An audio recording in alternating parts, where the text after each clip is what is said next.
Nasha, come at once, my love, quickly. Yes, Uncle? I had a very strange dream, and I want you to hear of it. Behold, there were earthquakes upon the earth, and in time, two great dragons came forth, ready to fight against one another. And at their cry, all nations were stirred up to fight against the nation of the just. And the nation of the just was prepared for death. But the nation of the just cried out to the Lord. And as they were crying, the little spring grew into a great river and abounded into many waters. The sun rose up, and the humble were exalted, and they defeated the haughty. And that was the end of the dream. How can a little spring turn into a great river? Have faith, my love. The Lord, in his infinite mercy, will reveal its meaning. Until then, you must promise never to reveal to anyone that you are a Jew from the tribe of Benjamin. Never, Uncle? As God lives, there will be a time for you to remain silent and a time for you to speak. You shall no longer be called Hadassah. You shall be called Esther, a proper Persian name for a proper Persian girl. But, Uncle... And you must never again call me uncle. From now on, you shall call me teacher, for that is what I am. Do you understand, Esther? Yes, teacher. We must be careful. For God has given me this dream for a reason. Come to me, my love. Sing to me, my sweet.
Esther? Esther, come quickly. Esther! Yes, teacher. Oh, how do I look? As royal as the king himself. I fear it fits me not at all. I am only a modest man. Well, you're going to the royal banquet, and you must honor the king and his queen. How I envy her. You wish to be queen? No, I wish to be married. Esther, my love, you will marry when I find a suitable match. Have I no say in the matter? The Lord God requires of us obedience. It is he that made us, not we who have made him. Yes, teacher. Patience, my love. The Lord will reveal his will soon enough. I promise.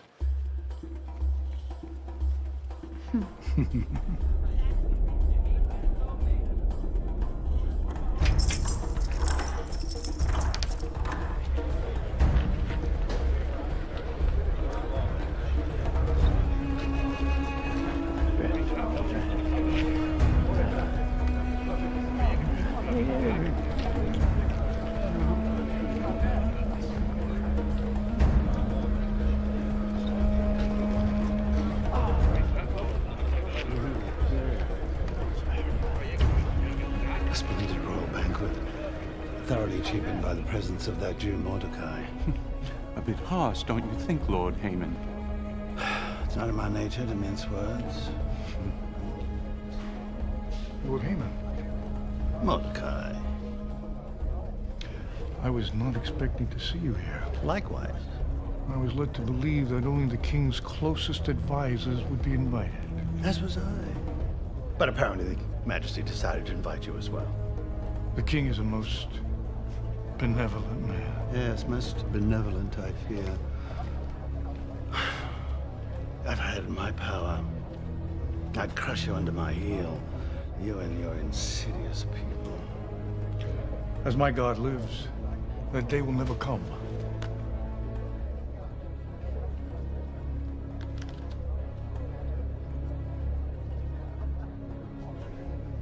All hail King Xerxes! Hail King Xerxes! Nobles, advisors, and all royal servants, I extend to you my warmest welcome. I'm indeed pleased to celebrate with you the anniversary of my ascension to the throne.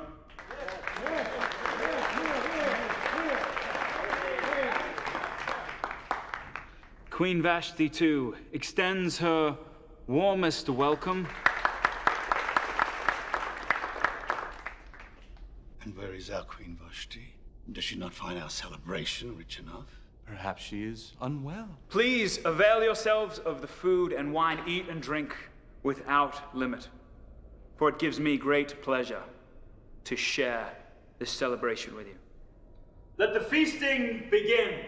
All hail King Xerxes! Hail King Xerxes!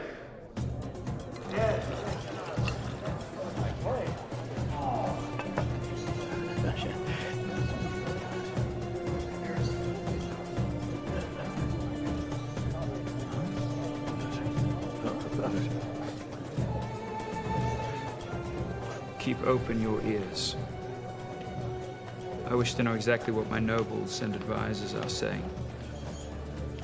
At your word, Majesty.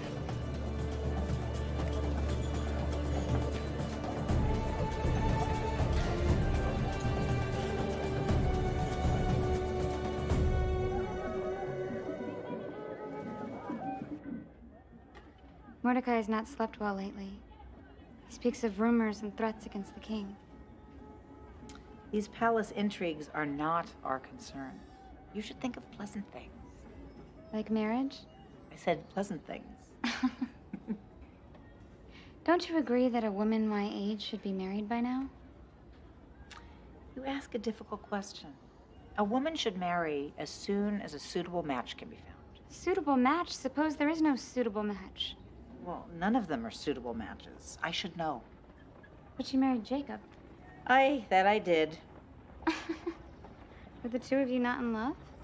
If it was love Jacob was after, he would have married his donkey and probably been happier. And what about you? If given the choice, I would have married Jacob's donkey. Judith. So I'm lying. In truth, Jacob was a good match. He's a hard worker when he works and a good provider when he provides. You love him? Between children and grandchildren and all the things a woman has to take care of these days, who has time to think about love?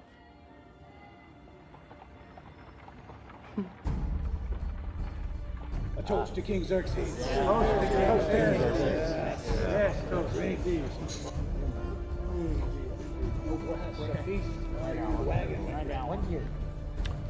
Queen Vashti is a mystery. Ever since the royal wedding, she's seen so rarely. Pity. She's more beautiful than any flower. Yes, but flowers fade. She likewise is more beautiful than any sunset. But the sunset eventually turns to darkness, does it not? Then again, His Majesty believes her to be more beautiful than any jewel. But jewels can be lost or stolen. Mordecai, Yes? all that you say is true. Yet does not Vashti remain our queen? Then she should appear before us and receive our honor. As it is written, like a gold ring in a pig's snout is a beautiful woman without discretion. Yes. Come.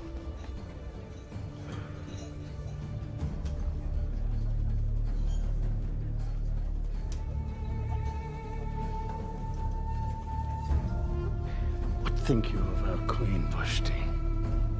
The king has called her the most beautiful woman in the world. Then why does she not appear?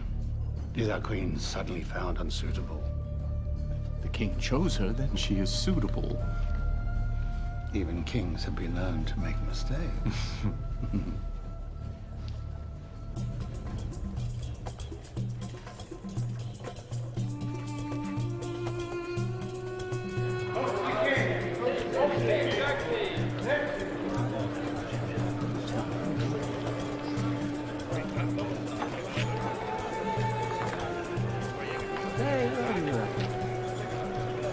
What news? Your Majesty's nobles and advisors are anxious to see the Queen.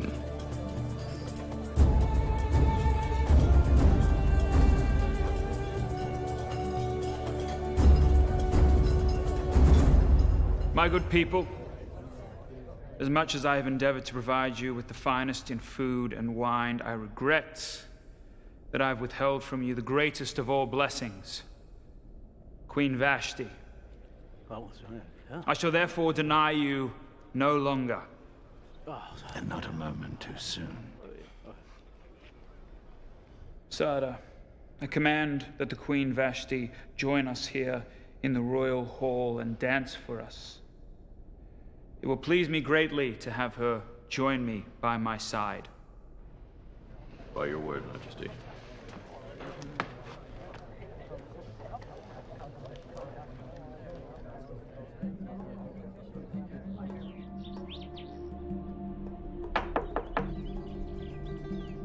Permission to enter.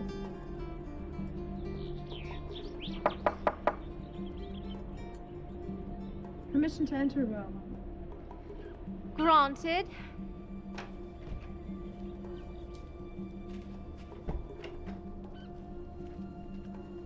My queen, the women wish to know whether you prefer diamonds or pearls on your headdress. Cannot my husband, the king, afford both diamonds and pearls? Yes, that is so, Royal One. Then I shall have both. Yes, Royal One. It's the least that foolish man can do for me.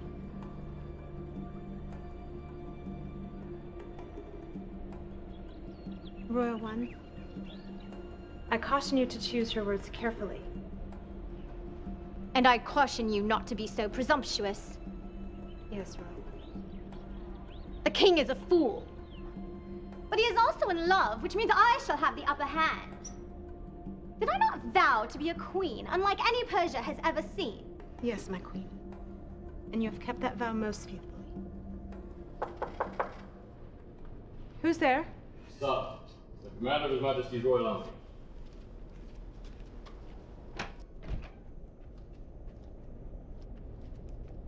I honor you, Queen Vashti. What is the meaning of this intrusion? The king has commanded your presence at once. You're to wear your finest garments and place a jeweled tiara upon your head. In such fashion shall you dance for His Majesty and for his guests. Is that what the king asks? No, Royal One. It is what the king commands. Tell him I'm busy. Royal One, I'm afraid you misunderstand. The king has commanded you to come before him and dance. Suppose I'm not in the mood for dancing. The king is also a warrior. When he commands his soldiers, they must obey. Very well. Have him command his army to dance for him. Royal One.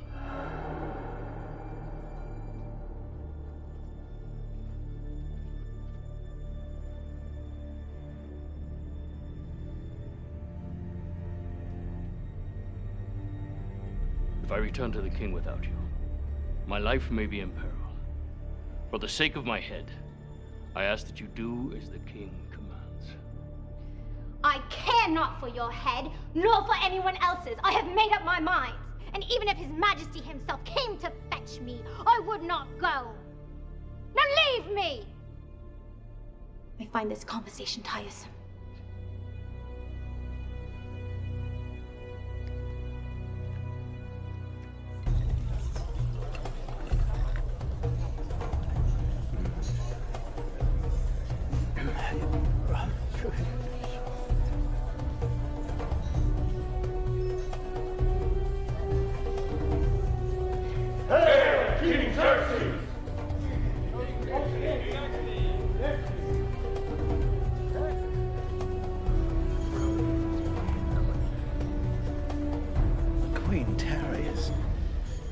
Perhaps she needs more time to make herself presentable.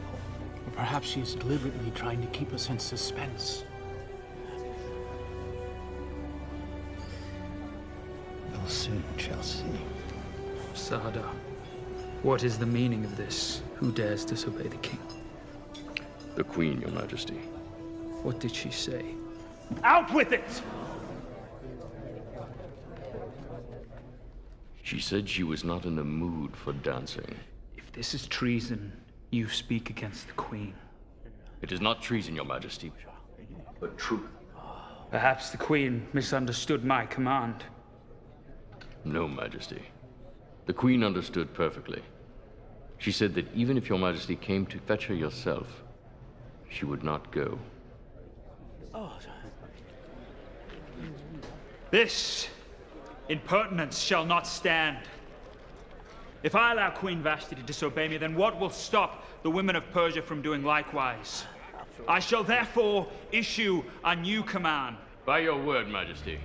I command that Queen Vashti be removed from the palace at once. And I decree that my marriage to her is null and void. By your word, Majesty. All hail King Xerxes! Hail King Xerxes! I wish to be well.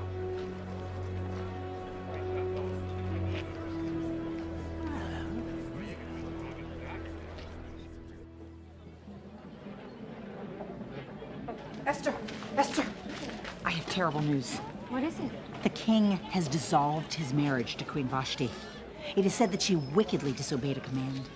What exactly did the king command her to do? She was commanded to dance for the king and his guests, and she refused. And for this reason she was banished? Well, a royal command is not to be taken lightly, nor should a woman disobey her husband. Oh, Judith, you're one to talk. Did you have me believe that there's no disobedience in your marriage? None whatsoever. Jacob does exactly what I tell him to do. Perhaps it is best that I'm not married. It is a complicated business. But not without its rewards. No. Judith, stop your gossiping. These palace intrigues are none of our concern. Oh, Miriam, I have terrible news. This is a disaster for the kingdom. A faithless sees a disaster, a wise man sees opportunity. But Lord Aemon, Persia is without a queen. Then His Majesty will simply have to find a new one. Yes, Lord Aemon, but from which part of the world? All of our allies have run out of eligible brides. Well, then His Majesty will have to find a new queen amongst his own people. A young woman of nobility. Preferably a daughter of one of his closest advisors. What a pity it is that the gods have favored you with 10 sons and not a single daughter. But Caspar, have you forgotten that I have a daughter called Zara? Oh, forgive me, Lord Aemon, but well, she is but a child. That was yesterday. You know, children, they grow up so quickly. Oh, quickly enough for marriage. Indeed. You must take this proposal to the king at once. No, I'm far too modest to make such a proposal myself. No, that is why I'm relying upon you to make it for me. Me? But... Oh, faithful friend, I want the honor to be all yours.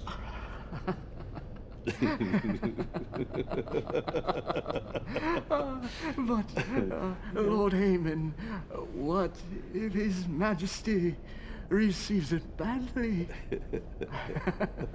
I may lose my head. But I will be supremely grateful for your sacrifice. Now, the King's Council will be meeting with the King soon. I want you to prepare well your speech. For my sake, as well as for yours.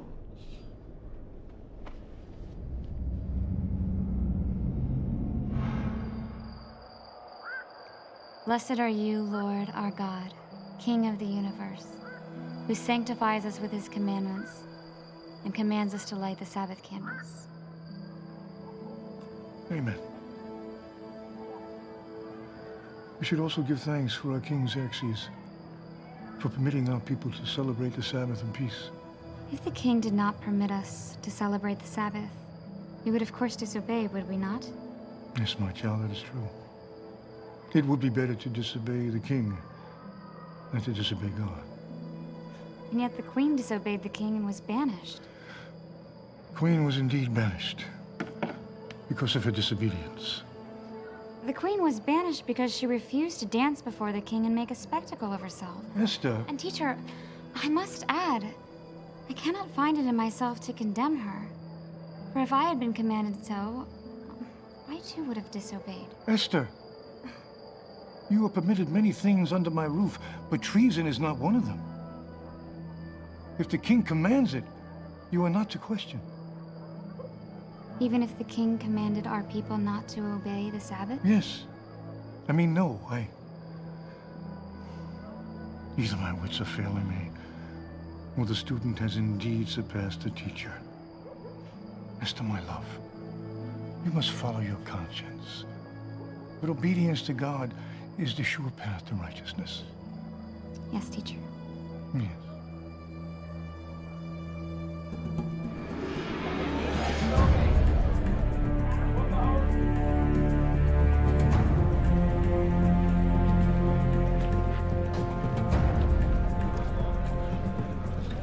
Place my trust in you. I warn you, do not disappoint me. Yes, Lord Haman.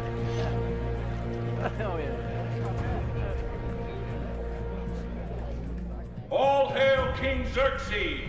Hail King Xerxes!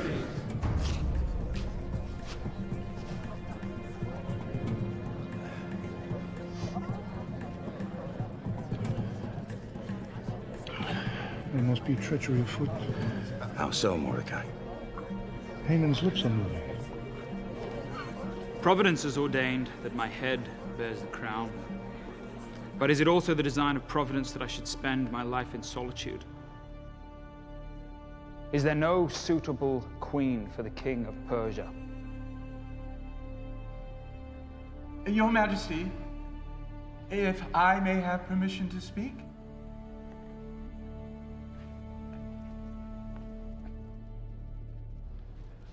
O great king, it is neither the design of Providence nor the will of your people that your Majesty remain unmarried. Where, then, would you have me find a queen? Do you think we've not looked everywhere? His Majesty has looked everywhere except from among his own people. This eunuch speaks truthfully. Is it not customary for the king to marry the daughter of one of his allies? Customary, Majesty, but not required? Again, this eunuch has spoken truthfully. And Majesty, if I may be so bold, may I suggest you look towards your nobles and advisors for such a queen?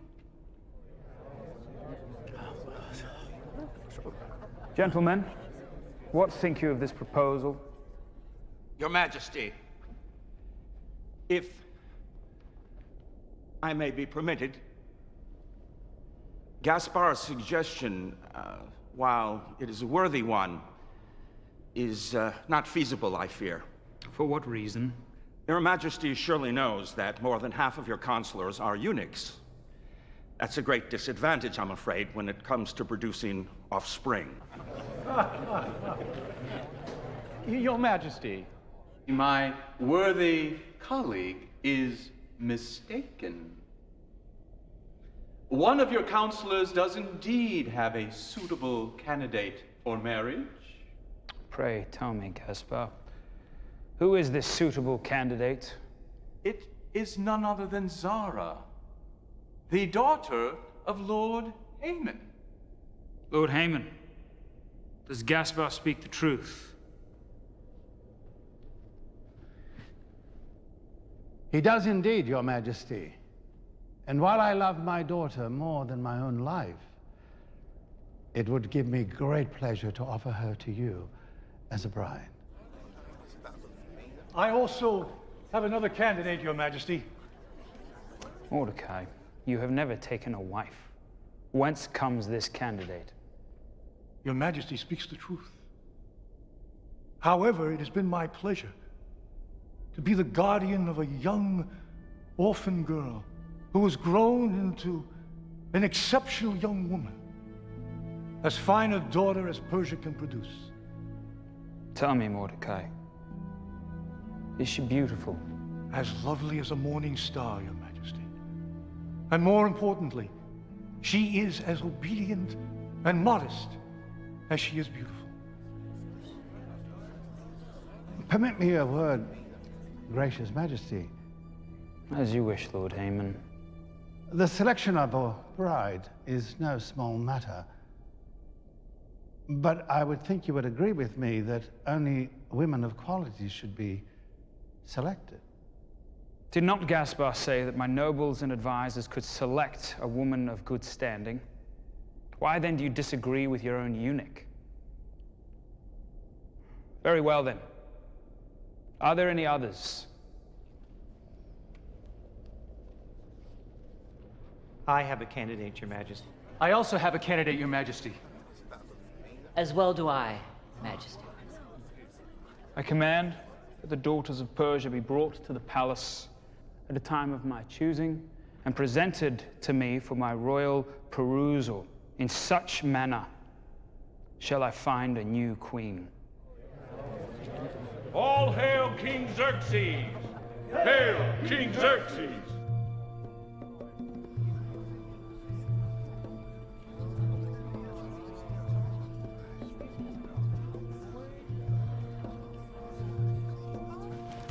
This is a disaster for the kingdom. Oh, a fatalist sees a disaster. A wise man sees an opportunity. Oh, silence, you foolish eunuch. Didn't I tell you to prepare well your speech? Lord Haman, I had no idea Mordecai would suggest a contest. It's insolence, the nerve of that hapless Jew.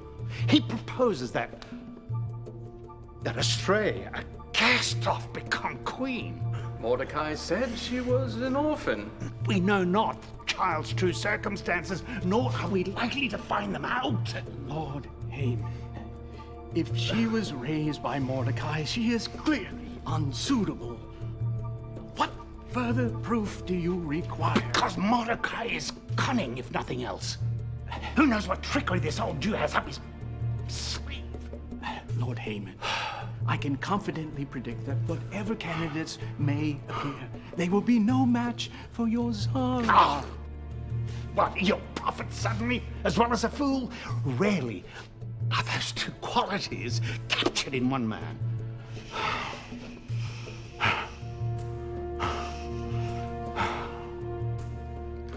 There we go. There we go. Keep your head, Lord Haman. All will be well. All better be well. Because it'll be your head that is lost.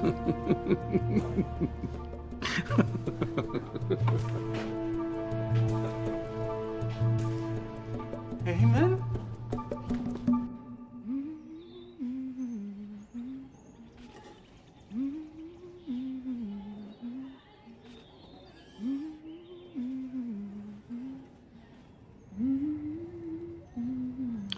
Esther, my love. Oh, forgive me, teacher. I must remember not to make noise while you are studying. Esther, your singing is sweet, and it bothers me not. My love, did I not promise that you would marry when I found a suitable match? Teacher, has the Lord revealed his will to you? Well... Oh, this is wonderful news. I don't have to worry if he is handsome or well-spoken or wonderful, for I know that the Lord considers all these things. Yes, my love. All my worrying was for naught, for I know that the Lord has heard my prayers and he has answered them. Tell me, teacher, tell me, who is it that I'm to marry? It is the king. The king of what? Why, the king of Persia, of course. The same king who banished the queen because she refused to dance? Esther, my love, I know this is a difficult thing. Difficult. Might I suggest impossible? Why would the king choose me as his queen? He knows me not. You speak the truth, my love. But it is also true the king may not take you for a queen. I thought you said that a match had been made. Not quite.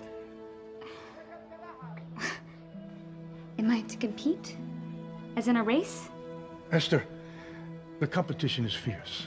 And if you lose, it may mean the death of our people. This is beyond my understanding. My child, listen to me. Lord Haman, the wicked man who hates our people, has proposed his own daughter as a match. If she becomes queen, Haman will be the power behind the throne. Our king is still young and requires sound advice. I worry that Haman's evil will be unrestricted. You must pray, Esther. You must ask God for wisdom and strength. I will need much of both, I fear. Fear not. They are richly blessed who put their trust in God. I will pray, teacher, for both wisdom and for strength. Pray also for me. I have lit a fire that will not be easily put out. Yes, Father Mordecai.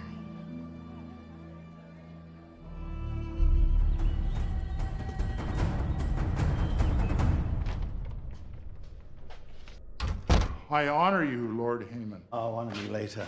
Fetch me my wife and be quick about it. Oh, begging your pardon, Lord Haman. Your wife left word that she is too busy to see you.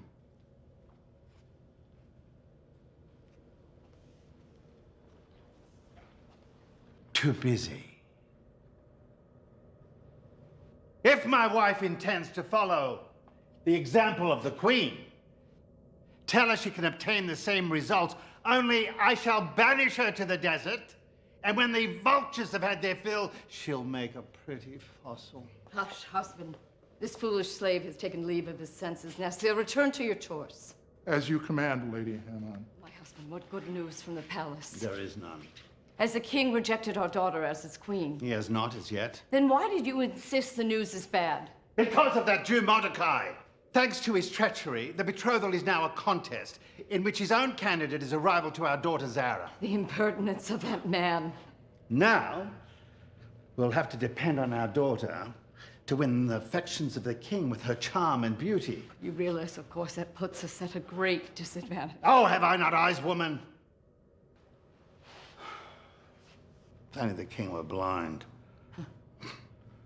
and all our troubles would soon be over. Our daughter is not entirely unfair. And what of Mordecai's candidate? Have you seen her? I have not. Then perhaps this tension is for naught? Oh, unlikely. Perhaps Mordecai's too clever. Perhaps you'll give him too much credit. All I know is that Zara was not meant to have a rival. There, my husband, leave it to me. With some jewels and cosmetics and fine fabrics, I shall fashion our Zara into a worthy queen. That'll take an act of the gods. Is your ambition lacking? Never! I shall see the house of Haman rule. Then shall I have my revenge on those insidious Jews whose king exterminated my people. One task at a time, my lord.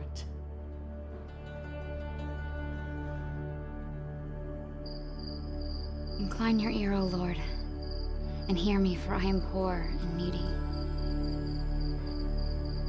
You are my God. Save your servant who trusts in you.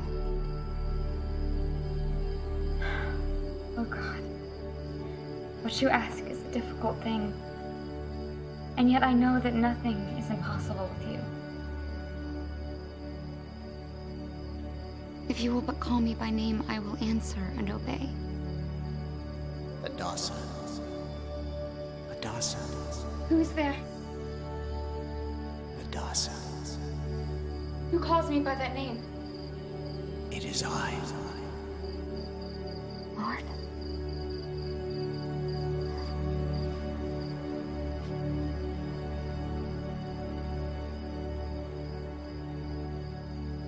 Speak, Lord, for I am listening.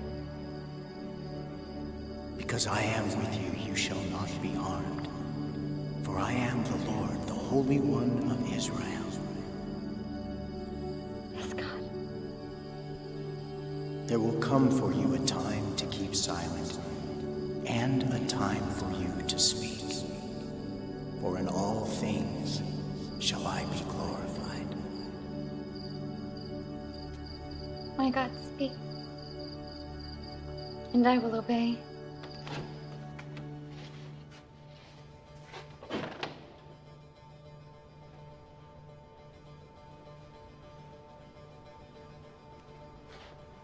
O house of Haman, today shall you receive your glory.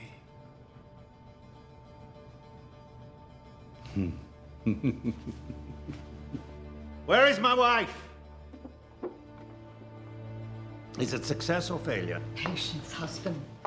The house of Haman did not become great in one day. No, but it can be ruined one day if my wife and my daughter fail me. We shall not fail. Ester. Have a look.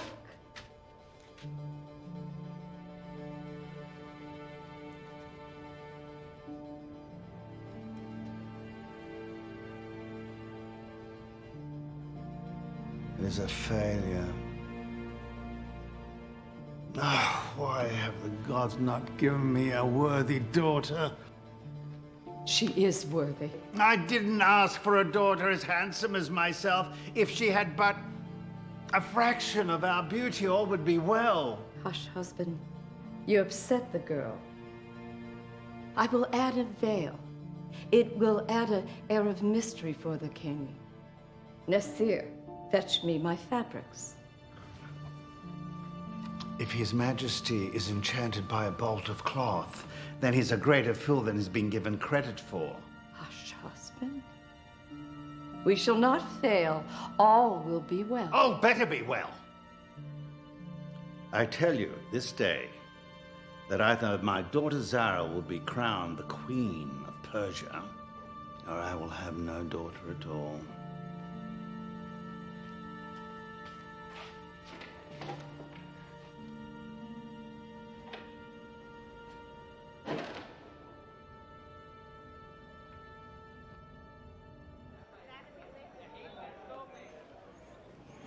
I may be poorly dressed, but I am rich in faith. My child, the palace will provide you with all the oils and perfumes and cosmetics you require. As much as she desires and more.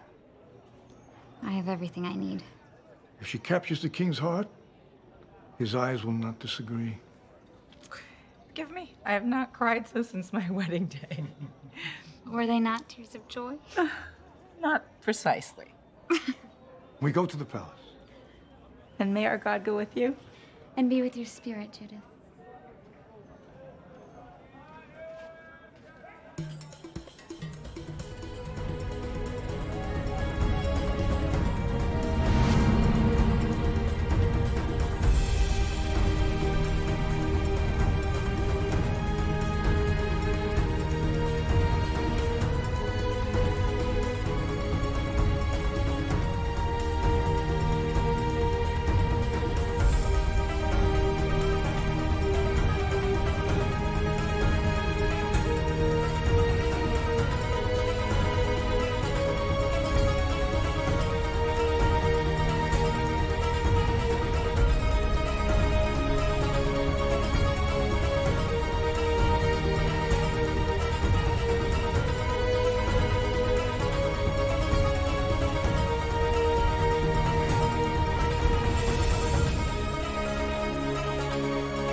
This one comes extraordinarily well recommended, Your Majesty.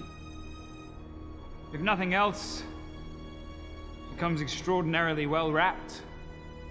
Lord Haman's daughter, the Lady Zara, is a woman of great modesty, my king. She wouldn't dream of appearing before you with her face uncovered. An admirable quality, I suppose.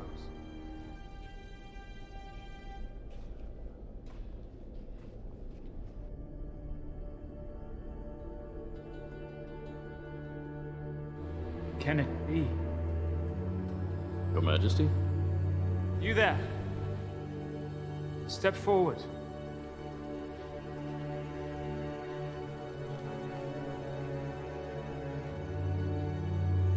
By what name are you called?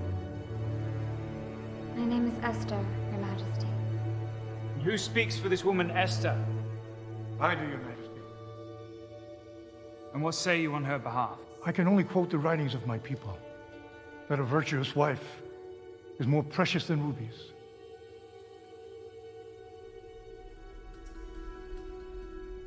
Your Majesty, my daughter Zara comes from a noble house, whose lineage goes back many generations. She will make a charming wife, as befits such a fine and noble king.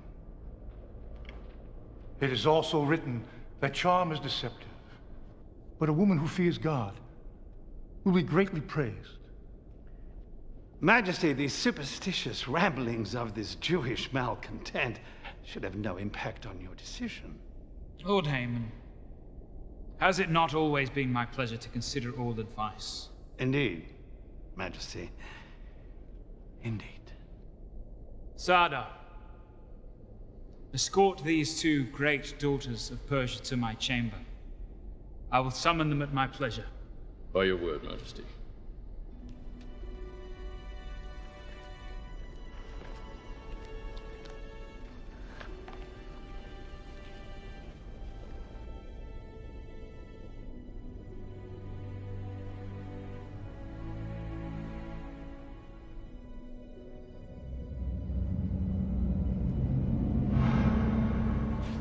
All is prepared. By your word, Majesty. Would not your Majesty be better served by speaking with each woman directly? I shall learn more from this than I could learn from 1,000 private talks. For to my face they will tell me what I wish to hear. But in secret shall I divine the true nature of these women. Yes, my lord.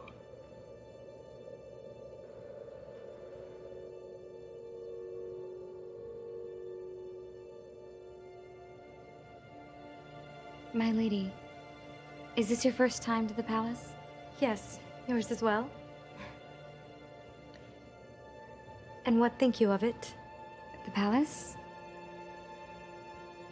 It's very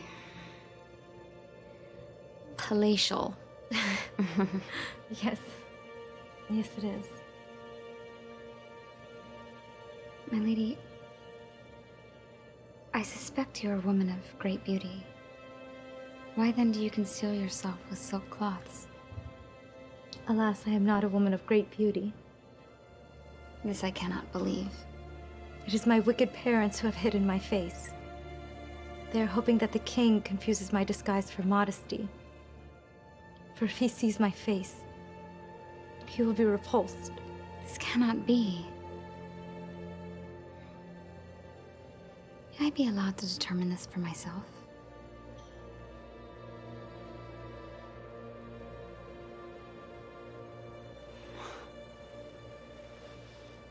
You are beautiful. You mock me. I do not. Surely anyone with eyes can see you are as lovely as any daughter of Persia. You are the first person to pay me this compliment. Forgive me if I'm suspicious. Can you not see for yourself? I only know that I'm a disappointment to my family. Your own parents do not know what a treasure they possess? If I'm indeed a treasure, it is one they are so desperate to give away. But surely it is because they wish to have a queen as a daughter.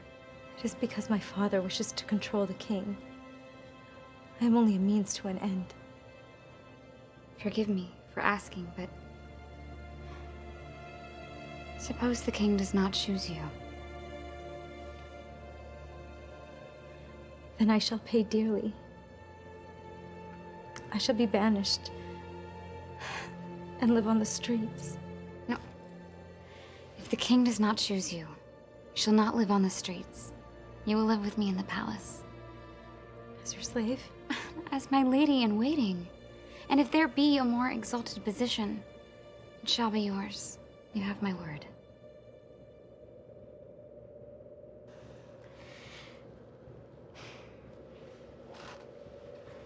Summon Mordecai and Haman. I have made my choice. By your word, Majesty.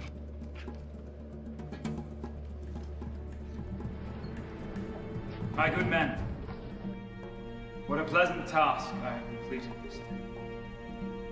To select a wife from Persia's finest daughters has been most agreeable to me. Though I have chosen quickly, I am certain I have chosen wisely.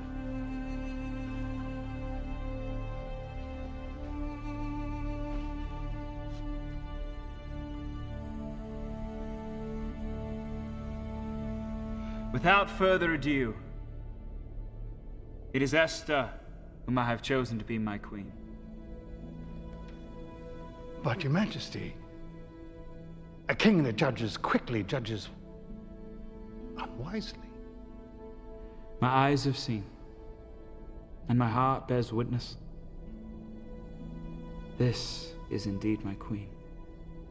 It can only be the work of our God. I honor you, my lady, and I only ask that you commit to your promise that I shall be your faithful servant. Consider it done.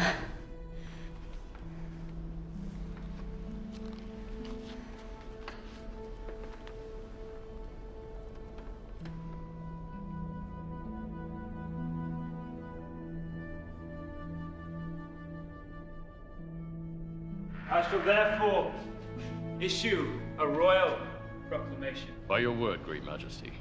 Let the word go forth that Esther is my queen. Prepare a feast and declare a holiday. Yes, King Xerxes.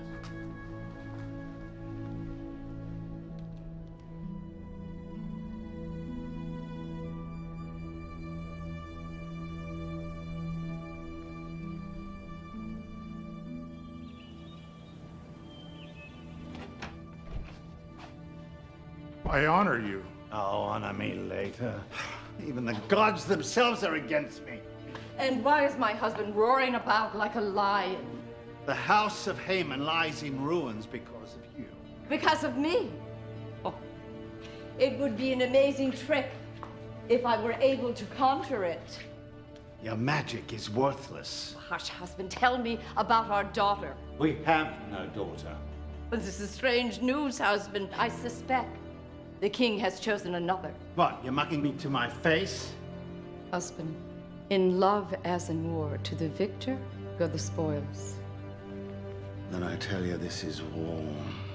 With the king. With Mordecai. Hear me, woman. The house of Haman shall be redeemed.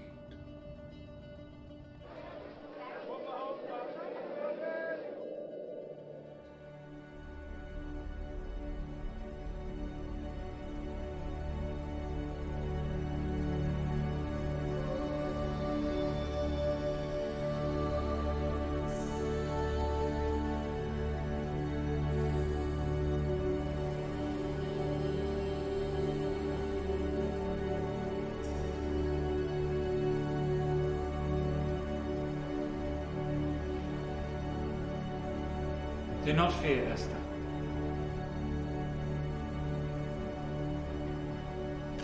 Only come closer.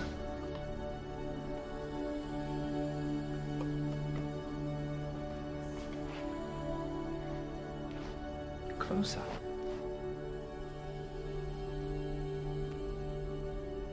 Are you indeed afraid?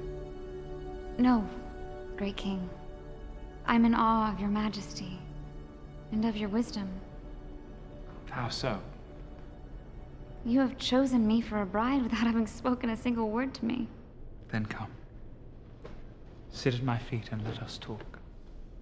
As you wish, your majesty.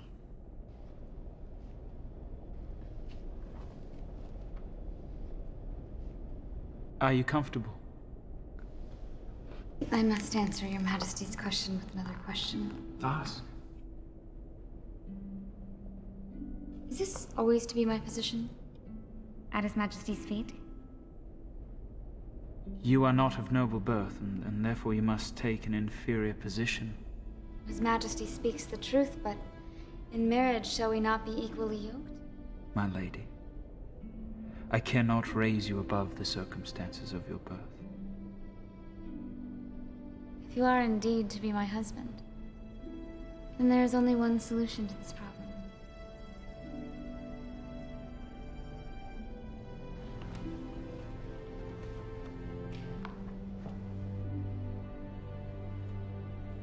This is the solution you had in mind. The very one, my king. You are much more beautiful from this perspective. And His Majesty's face is much more dignified than His Majesty's feet.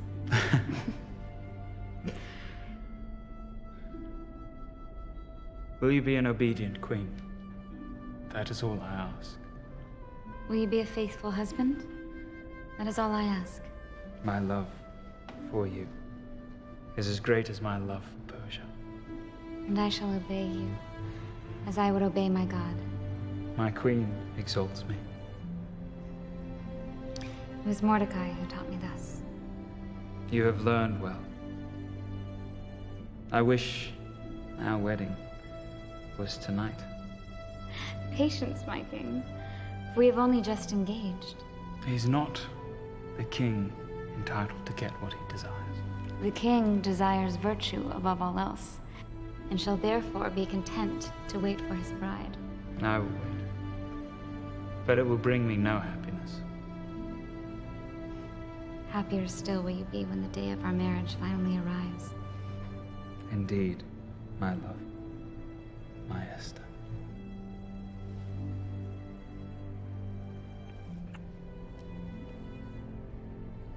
Now you must go, before a modesty takes hold of you. I fear no such thing, for you are a king. But I'm also a man. Now go.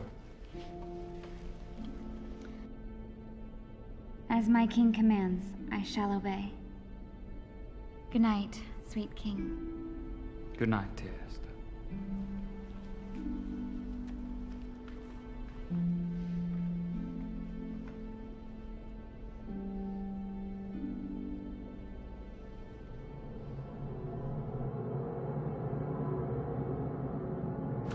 Walk with me. This night hurts time. Yes, my lord.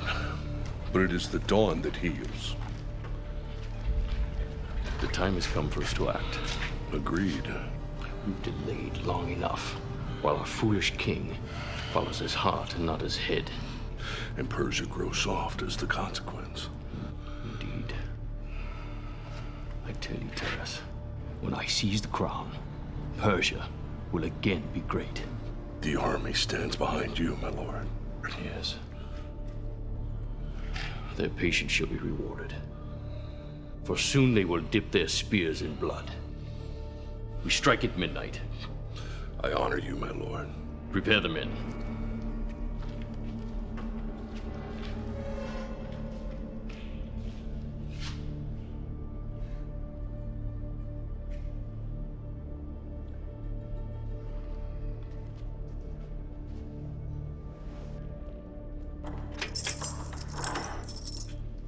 Lord Haman, why trouble me at this hour?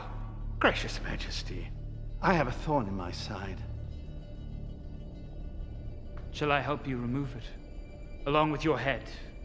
Gracious Majesty, have I not been a loyal servant? Your fidelity is unquestionable, Haman. Since you have chosen Mordecai's candidate as your queen, it occurs to me that I'm less esteemed as a result. Your worthiness is not diminished in my eyes. Yes, maybe not in His Majesty's eyes, but in the eyes of my peers. What would you have me do?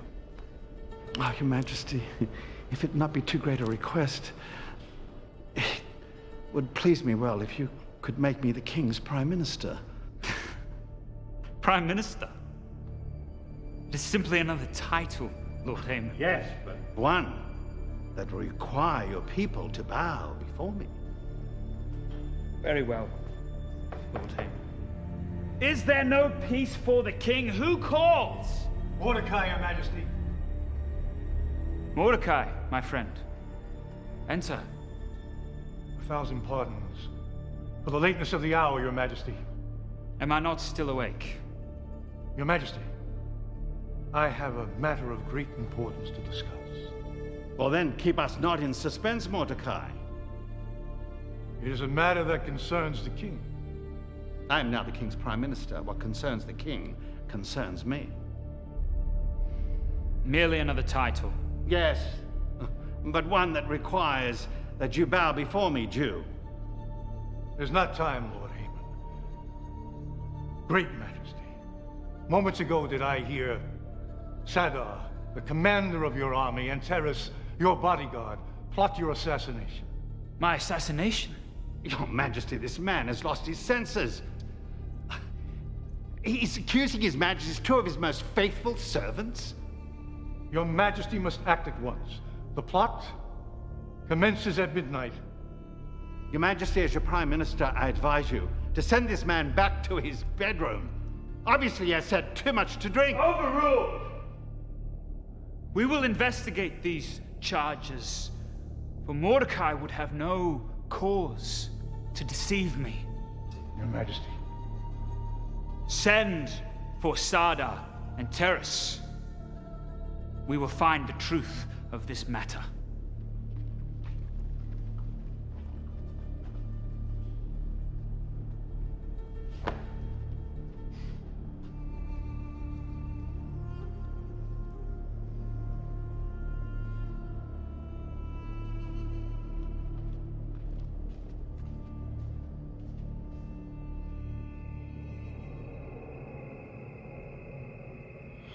What troubles my husband now?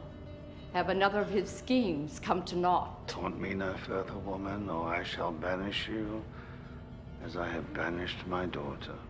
Yes, husband. Banish me to the palace where I too shall serve Queen Esther. Now silence! Am I not the king's prime minister? Is not everyone required to bow before me? Why does this revolting Jew Mordecai refuse to pay me honor? I suspect he has found favor in the king's eyes. This Mordecai shall not live, and neither shall his people. Propose you then murder? I shall arrange for their execution. Fine, subtle distinction, but a difficult task, for the Jewish people are very loyal to their king. And what if they were found to be disloyal? An unlikely event? I must get my hands on as much of the Jewish writings as I can find. Does my husband wish to turn Hebrew? Mordecai. He quotes his people's writings selectively, but not fully, I suspect. There's only one way to discern this. Will you read all the writings, husband? I won't read any of them. It shall be done for me. And suppose no treason is found? Then I shall create treason. We shall gather the great architects of Persia and have them design gallows fit for Mordecai the Jew. Finally, my wife comes up with a sensible idea.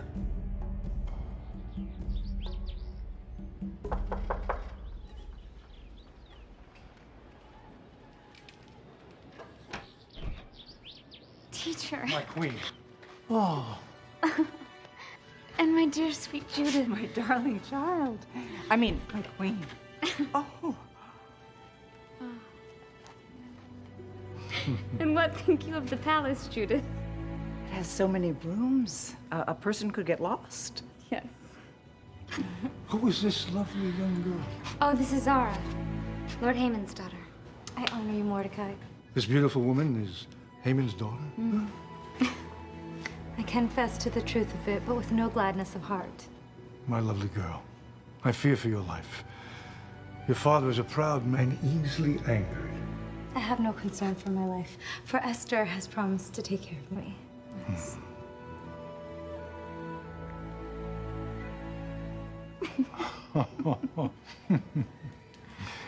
My queen, I trust that you have found marriage agreeable? In truth, teacher, I find it bittersweet. How so? My husband, the king, I so rarely see him. Surely the queen may see the king at her pleasure. Nay, Judith. The woman is not to enter the king's presence unless she be summoned, even the queen. Why? If Jacob had such a law, he would spend even more time alone. Judith. And likely be grateful for the silence. I would be put to death were I too to disobey. Lord Haman has lately kept the king heavily engaged with the affairs of state. I doubt not the king's love for me, but I fear my rival is Persia for the king's affection. Fear not, my queen. If the king loves you as well as Persia, then he loves you well indeed. As always, my teacher speaks the truth. My queen, you have learned well. Come, Judith. I have much to show you.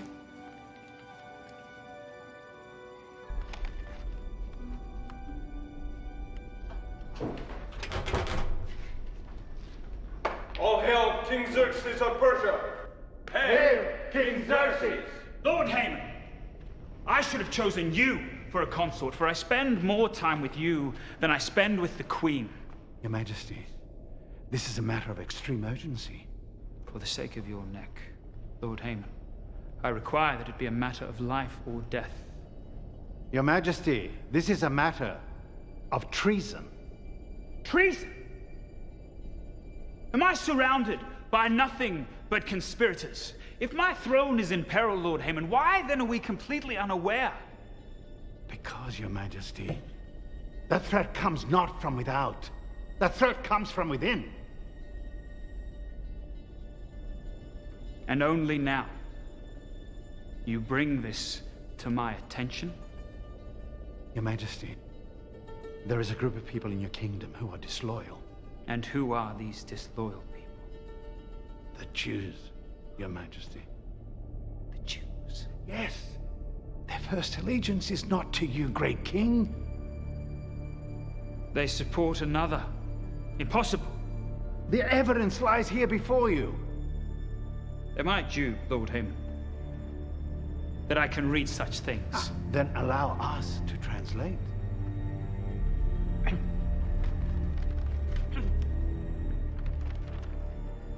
Sing praises to God, sing praises to our King, for God is the King of all the earth. It is God who reigneth over the people, it is God who sitteth upon the throne. If this is not proof of treason, Your Majesty, then I cannot produce any. They repay my generosity with insolence. Your Majesty, if it pleases you, I have chosen the 13th day of the 12th month, Your Majesty. Let on this day every traitorous Jew, young, old, women, children, be annihilated.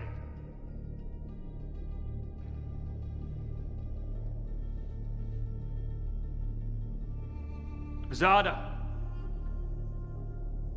let it be done as Lord Haman commands. By your word, Your Majesty.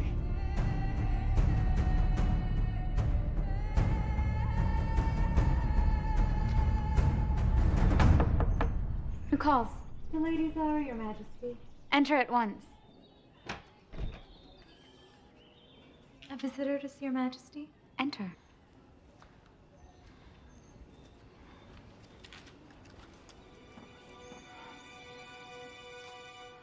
I honor you, my queen. Judith, so good to see you. But the bad news I bring will surely hurt Your Majesty's heart. I come at the request of Mordecai. Why does he not come himself? Because, my queen, Mordecai sits at home in sackcloth and ashes. Judith, you must tell me this news at once. Shall I speak freely, my queen? Lady Zara has my confidence. It is the wicked Lord Haman, my queen.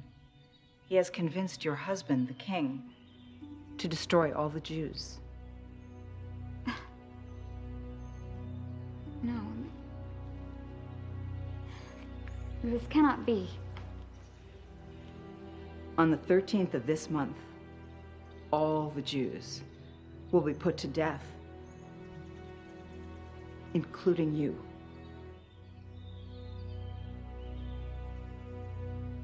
I've said too much. Zara, I beg you to keep this a secret. My lady, I would never betray you. My father is an evil man, and I beg you 1,000 pardons. This is no fault of yours, Zara. There's no need for forgiveness.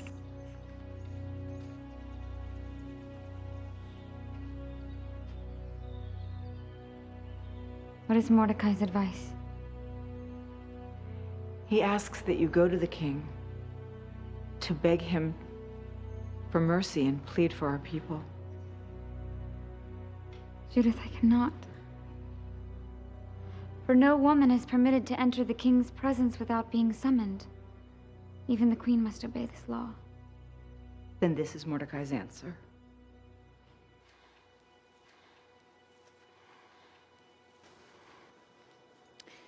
There is a time to remain silent, and a time to speak.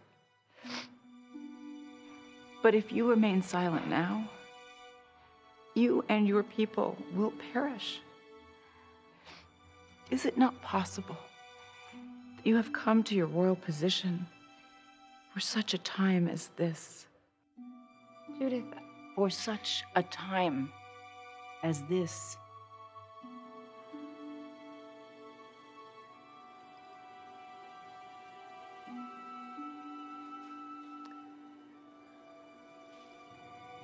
Go then, and tell Mordecai to gather all the Jews of Persia and have them fast for me. I shall not eat or drink for 3 days, day or night, and I shall do the same. And then I will go to the king. And if I perish, I shall perish. It will be done as you say, my queen.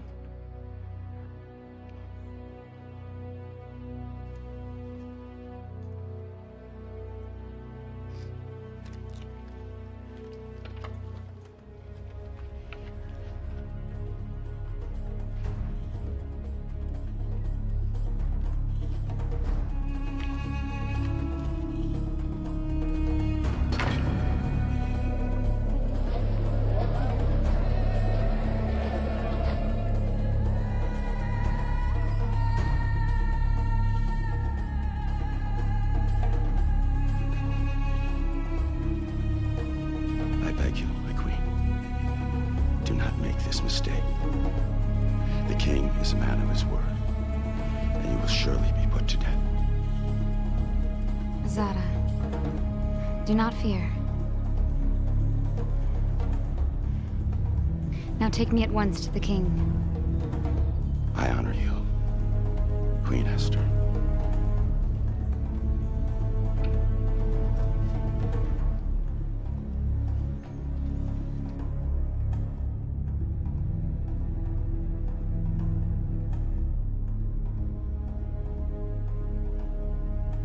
Tell me, Lord Haman, that this concludes our business for the day. If your majesty commands it, then we shall continue at another time. I do command it. By your word, great majesty.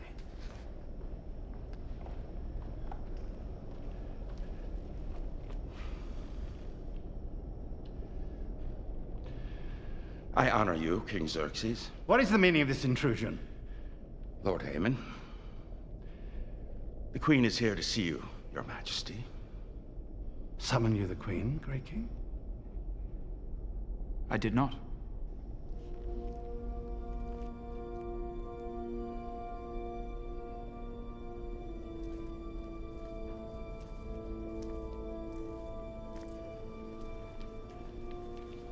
Esther, my queen. Forgive my transgression, Your Majesty, for I know that your word is the law. Forgive my transgression, my love. For because of Lord Haman, I have placed the affairs of the state above the affairs of the heart. If it pleases your majesty, I would like to make a request. It does indeed please me. My petition is this. Let your majesty come tomorrow to a banquet which I will prepare, you and Lord Haemon. Then I will make my request known. What say you, Lord Haemon? Your Majesty, I wouldn't dream of declining such a gracious invitation. Then let it be done. Thank you, my king.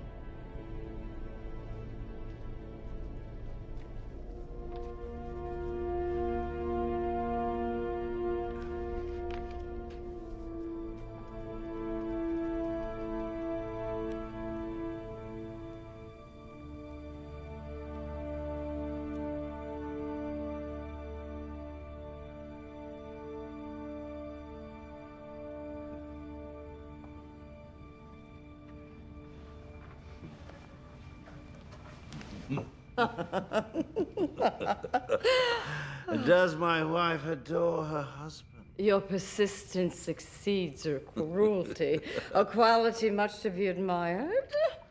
Do we not have everything? A great name. And vast wealth. And revenge. And with the king under my thumb, the house of Haemon rules.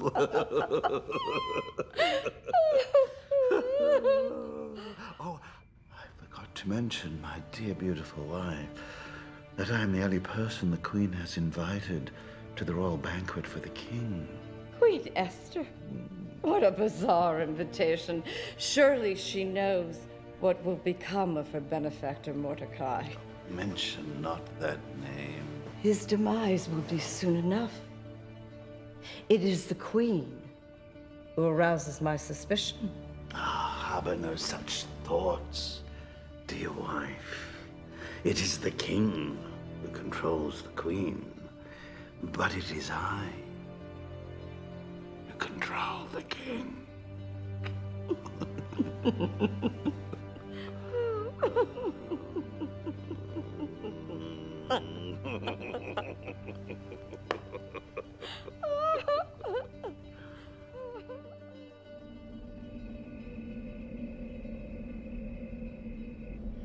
Is my husband the king well pleased? As well pleased as I am well fed. And you, Lord Haemon? The pleasure of this meal is matched only by the pleasure of the queen's company.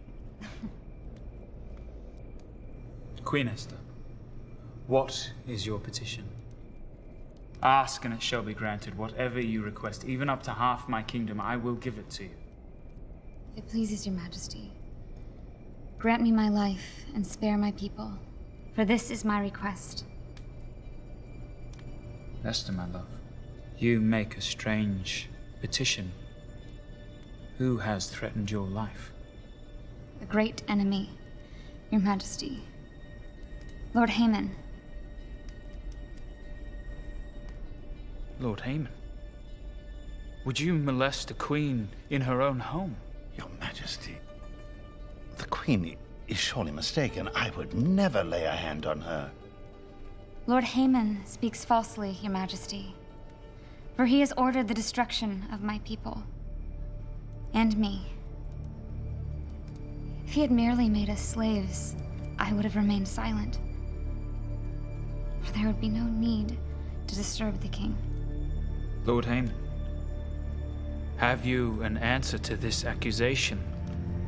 Your Majesty, I know not of what this queen speaks of. Lord Haemon knows full well, your majesty, for did he not cause you to order the destruction of the Jews? The Jews? They are a treacherous people, my queen. Lord Haemon has shown me the evidence. Has he indeed? Your Majesty, may I ask, what has this matter got to do with the other? Only that the Jews are my people. If they be found traitors, let me be guilty as well. This cannot be. Your Majesty, perhaps the queen is unwell. Please, I beg you to have mercy on her. You would beg mercy for me, yet deny it to my people? And Mordecai? Mordecai? Yes, Your Majesty, Mordecai, your faithful servant. Is he a traitor? Has it not been recorded in history that Mordecai once saved your life? Does a traitor conspire against himself? Great Majesty. Were not for Mordecai, Esther would not be my queen. Well, yes, that is indeed true. I have made a terrible mistake. One that is easily rectified, Your Majesty. You will simply have to find yourself another queen. I have condemned a man to death without first giving him the opportunity to defend himself, he and his people. Zada. Yes, my king. Send for Mordecai at once and summon my counselors. I wish for everyone to hear the testimony tomorrow at noon. By your word, King Xerxes. Then we shall know the truth.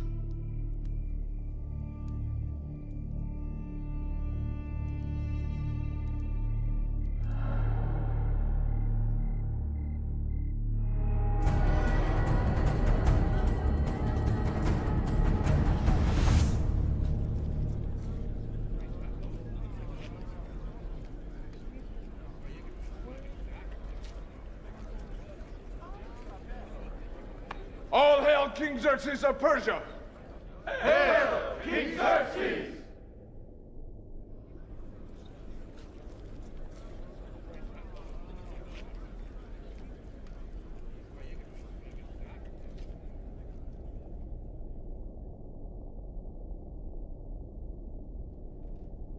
Men of Persia,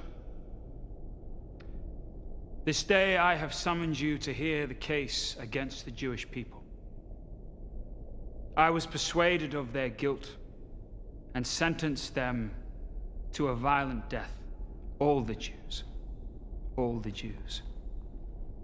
including Mordecai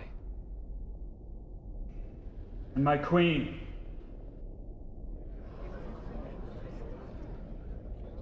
But as Lord Haman once pronounced, the king who judges quickly judges not wisely, and in this event he is correct. Therefore, I shall ask Lord Haman again to present his case against the Jews, but this time Mordecai will be allowed to defend the Jews.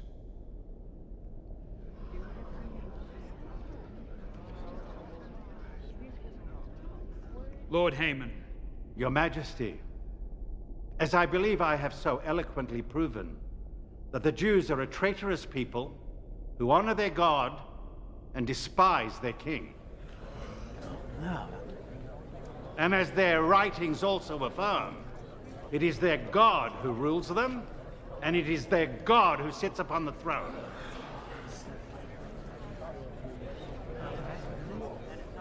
Mordecai, have you an answer to this charge?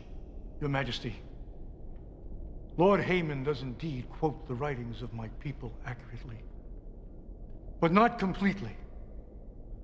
For it is also written that God establishes kings. Therefore, to disobey the king would be to disobey God. He speaks the truth.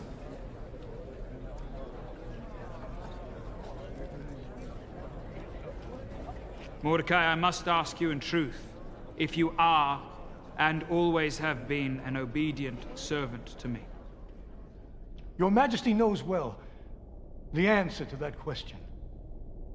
For I have served you faithfully and obediently all these years, and indeed, your father before you. Of this, Mordecai, I am certain. But I must also ask you, are you also an obedient servant of your God? Your Majesty also knows well that as a Jew from the tribe of Benjamin, I am an obedient servant to my God. That was quite elegant, Mordecai. If not a bit deceptive. But answer me this, Mordecai. What if there was a contradiction? What if His Majesty commanded one thing and your God commanded another? Who then? Mordecai would you obey? Mordecai. For many years, I have lived in peace and prospered in the service of your majesty.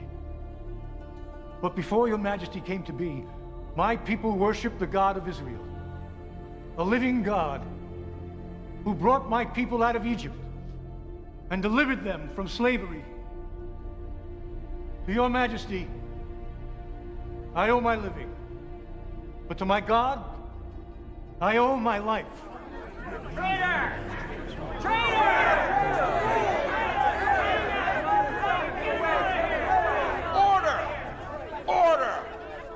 Mordecai, perhaps you did not understand my question. These are words of treason, your majesty. Straight from the traitor's own lips. Unbelievable! No! Order! Order! Your Majesty, you have permitted Mordecai to speak on behalf of his people. Permit me now to speak on behalf of Mordecai. As you wish, Esther. Your Majesty, have you not always granted the Jewish people the freedom to worship their God in peace?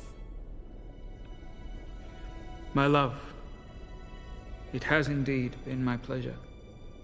But it was also the will of the late king, my father. Therefore, I must ask you, great king, whenever did you issue an order to my teacher Mordecai which he did not obey? In truth, dear Esther, I cannot recall such an event. Your Majesty cannot recall it because it has not happened. Your Majesty, this Jewish queen pleads too late. She acts out of preservation for her title as well as her life. Did not once Mordecai save your life? And did you not reward him with a royal robe and a royal horse? And was it not Lord Haman who recommended it? Your Majesty, the question that was asked was what would be done for the man that the king wishes to honor. I thought His Majesty was referring to me. Therefore, Your Majesty, I pose to you the same question Lord Haman asks. If a king commands one thing, and God commands another, how would you have this conflict resolved?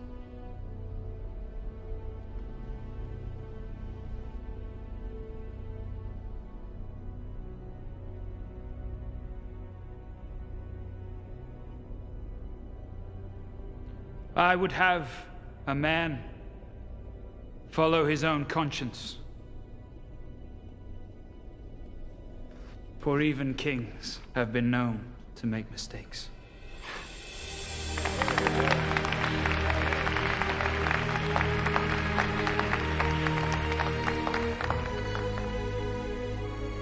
I find no treason in Mordecai or his people, and he shall continue to serve me with honor and distinction.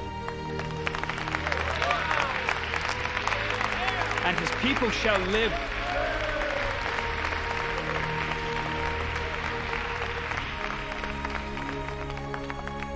Lord Haman, I am not yet finished with you, for we must still address the issue of your treason.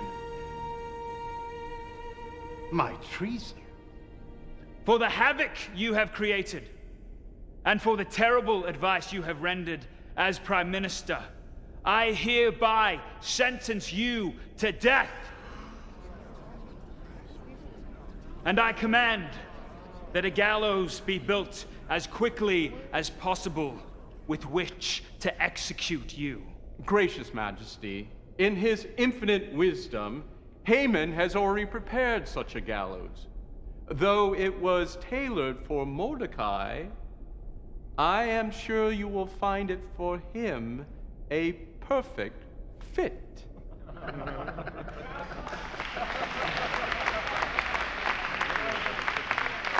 I am repaid with my own coin. To the gallows at once, Azada. I honor you, King Xerxes. Remove at once Haman's royal robe and place it upon Mordecai, for it is Mordecai who will now be my prime minister.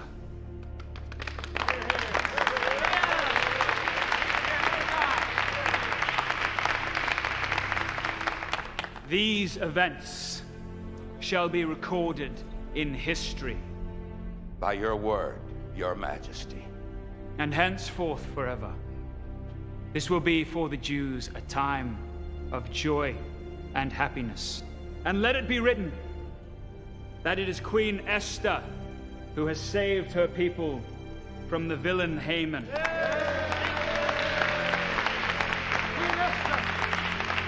Azada, take this man away. It shall be done, as you say. Mordecai, now that you are second in rank to the king, command a banquet to be held with much food and wine. Your Majesty. For I would command it myself, but I wish to be alone with my queen.